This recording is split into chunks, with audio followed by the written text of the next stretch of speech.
Assalamualaikum warahmatullahi wabarakatuh. Perkenalkan kami dari kelompok satu kelas A akan mempresentasikan hasil tugas kami, yaitu tentang programming logic. Tugas ini diajukan dan disusun untuk memenuhi salah satu syarat kelulusan dan penyelesaian tugas akhir mata kuliah Artificial Intelligence. Yang selanjutnya akan dibahas oleh rekan saya. Dipersilakan. Baik, terima kasih kepada moderator. Selanjutnya, saya akan menjelaskan eh, apa itu intelligence. Jadi, artificial intelligence ini adalah bidang ilmu komputer yang berfokus pada penciptaan mesin yang dapat berpikir atau bertindak seperti manusia. Nah, inti dari AI klasik bukanlah data, melainkan representasi pengetahuan. Nah, pengetahuan ini dimodelkan melalui tiga pilar utama, yaitu logika formal untuk mendefinisikan fakta, aturan untuk jika kondisi, maka kesimpulan, dan eh, dan representasi struktur bagaimana pengetahuan disimpan. Pendekatan yang berbasis pada aturan dan logika ini sangat cocok untuk membangun sistem pakar expert system. Jadi dengan mengandalkan ketiga pilar tersebut, sistem AI dapat secara efektif meniru proses penalaran seorang ahli bidang tertentu, yaitu pengetahuan seorang pakar, misalnya dalam diagnosis penyakit, dalam serangan dalam serangkaian logika dan aturan yang dapat dipahami oleh komputer. Ketika sistem ini diberi pengetahuan tersebut untuk menganalisis situasi dan menghasilkan kesimpulan atau solusi yang logis, sama seperti yang akan dilakukan oleh seorang ahli manusia. Baik, lanjut. Nah, sekarang saya akan membahas programming logic. Programming logic dengan prolog, yaitu programming in logic, sebagai contoh utamanya adalah sebuah paradigma pemrograman deklaratif yang dirancang khusus untuk aplikasi artificial intelligence, yaitu AI. Berbeda secara fundamental dengan bahasa imperatif seperti Java atau Python, yang mengharuskan programmer menulis instruksi langkah demi langkah tentang bagaimana menyelesaikan masalah. Pendekatan deklaratif ini berfokus pada mendeskripsikan apa masalahnya. Jadi ini dilakukan dengan mendefinisikan dua komponen utama, yaitu fakta yang berarti pernyataan-pernyataan dasar yang dianggap benar. Lalu eh, ada juga hubungan logis, ada juga aturan, yaitu hubungan logis yang menyatakan bagaimana kesimpulan baru dapat ditarik dari fakta yang ada. Nah, jadi keunggulan utama prolog ini adalah mesin inferensi penalaran bawaannya yang secara otomatis menerapkan aturan-aturan ini pada basis fakta untuk menjawab pertanyaan dan menemukan solusi. Proses ini tuh didukung oleh mekanisme inti dan struktur dan backtracking kemampuan untuk kembali dan mencoba jalur alternatif jika suatu aturan itu gagal. Secara memungkinkan komputer untuk bernalar dan menjelajahi berbagai kemungkinan secara mandiri. Baik, selanjutnya saya serahkan kembali kepada moderator.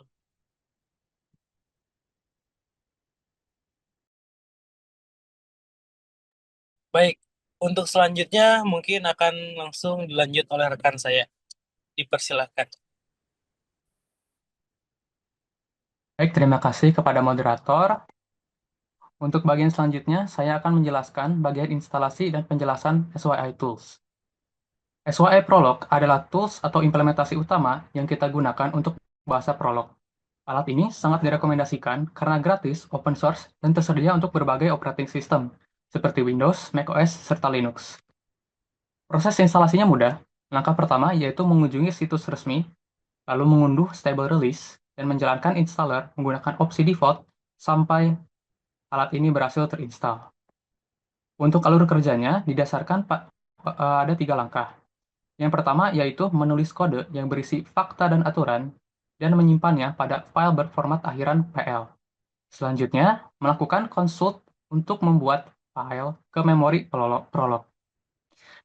Dan yang terakhir, yaitu melakukan query atau mengajukan pertanyaan di dalam konsol untuk mendapatkan jawaban. Boleh dilanjut?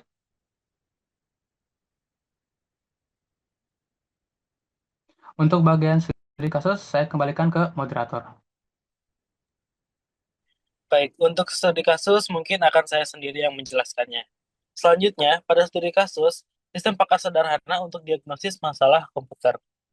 Studi kasus ini bertujuan membangun sebuah sistem pakar sederhana untuk diagnosis masalah komputer. Latar belakang masalahnya adalah di sebuah perusahaan IT sering menghadapi masalah atau keluhan pengguna yang sama dan berulang seperti komputer mati atau komputer lambat.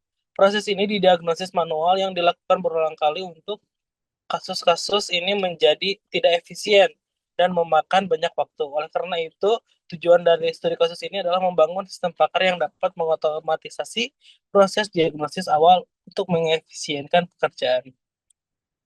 Mungkin untuk selanjutnya akan saya lanjutkan ke rekan saya. Dipersilahkan.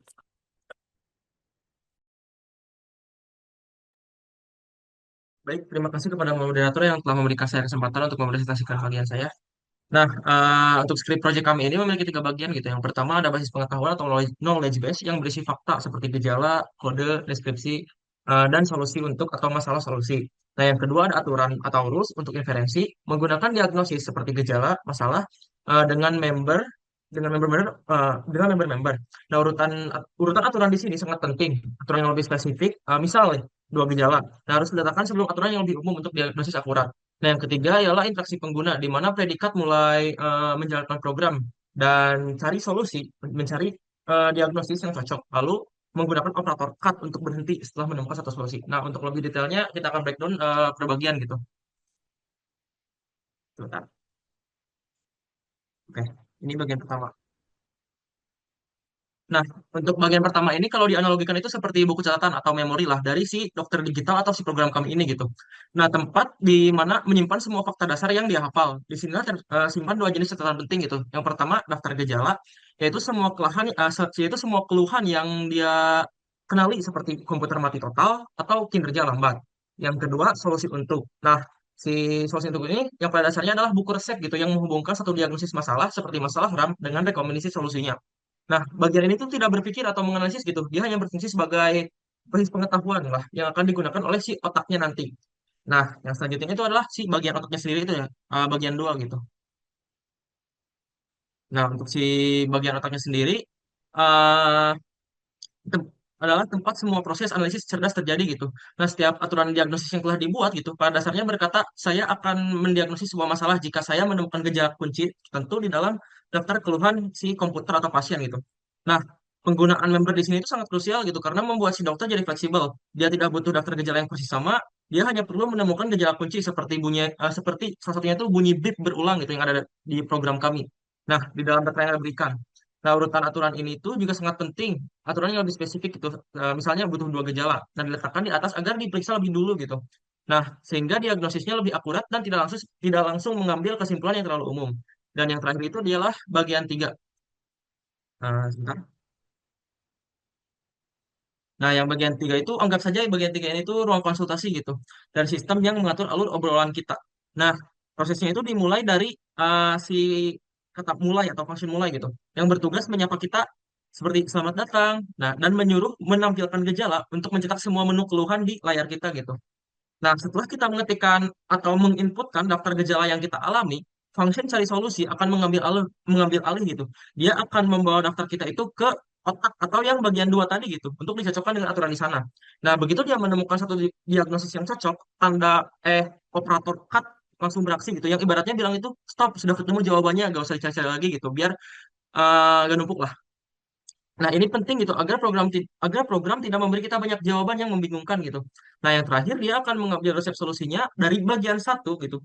yang tadi sudah dijelaskan dan menunjukkannya ke kita. Namun jika sampai akhir tidak ada satupun aturan di otak kita, di otak yang cocok, program akan otomatis memakai aturan cari solusi cadangan yang paling bawah, yang tugasnya hanya bilang, maaf, tidak ditemukan diagnosis yang cocok. Mungkin sekian dari saya, untuk selanjutnya akan diserahkan ke moderator kembali.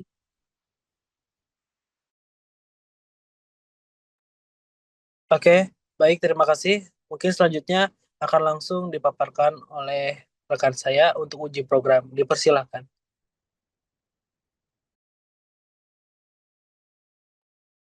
Baik, di sini saya akan menguji untuk prolognya, apakah prolog ini logikanya itu benar gitu. Di sini kita akan uji. Tapi sebelumnya mohon maaf karena kamera webcam saya tidak punya, jadi saya menggunakan kamera HP dan ternyata cukup patah-patah. Jadi di sini saya akan langsung share screen untuk CMD-nya. Apakah sudah muncul? Baik, sudah dipersilahkan. Baik, di sini sama seperti tadi yang dijelaskan oleh teman saya Samuel untuk memulai SWI ini, kita masuk ke CMD dulu, kemudian kita masuk ke file yang memuat .pl tadi. Karena di sini saya disimpan di folder SWI, saya akan memulai SWI-nya itu di sini. Nah, ketika kita eh, menggunakan komen SWIPL di sini kita akan sudah masuk ke dalam SWI-nya ini, SWI Prolog. Nah, kemudian di sini masuk ke tahap kedua yaitu untuk memuat filenya tadi dengan menggunakan consult. Kita masukkan consult dengan nama filenya yaitu saya membuat isi dia. Nah, jika sudah true gini berarti sudah dimuat file PCDiag ini. Nah, kemudian untuk skenario-skenarionya saya sudah menyiapkannya. Yang pertama ada skenario membuktikan fleksibilitas member per dua. Nah, skenario ini membuktikan bahwa aturan baru lebih pintar daripada versi lama karena sebelumnya saya juga sudah membuat. Karena dapat mendeteksi satu gejala di dalam daftar yang berisi gejala noise atau pengganggu lainnya. Di sini untuk memulainya, kita mulai. Nah, ketika sudah masuk ke menu ininya, aduh, kemen- kita sudah jalan di file PCDiag ini. Kemudian kita akan masuk ke skenario yang pertama. Karena di sini kita akan menguji fleksibilitas. Di sini kita masuk untuk input penggunanya itu kita pilih yang gagal booting dulu. Gagal booting dan kinerja yang lambat.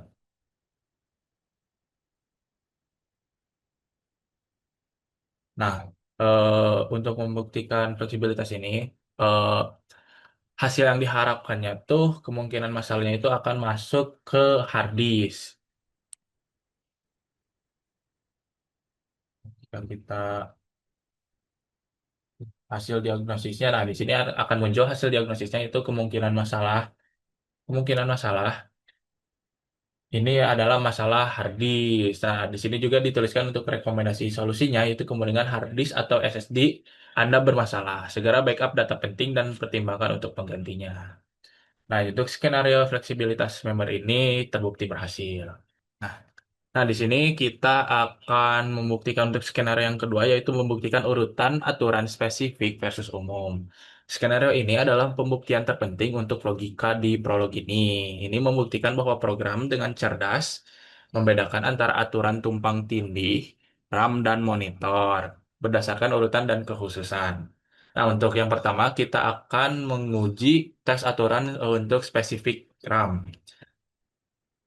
Nah, di sini kasus ujinya itu ada diagnosis masalah RAM untuk aturan 2 dan 2 gejala. Nah, input pengguna yang digunakannya itu lampu power, nyala layar gelap, kemudian bunyi bip berulang. Bunyi bip berulang. Kita masukkan.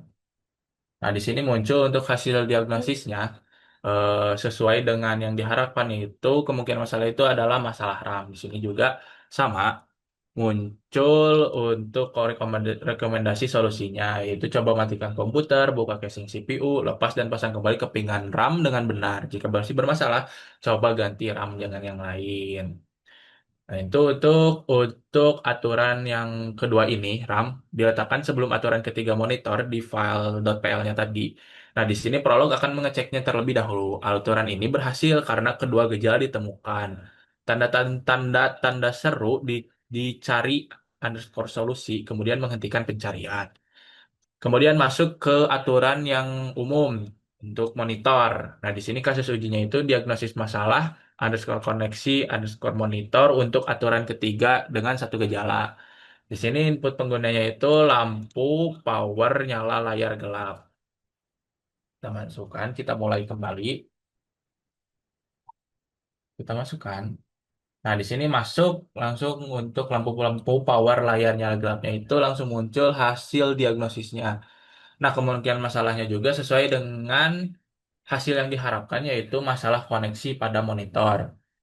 Rekomendasi solusinya itu pastikan kabel VGA atau HDMI dari monitor ke CPU terpasang dengan kencang di kedua ujungnya.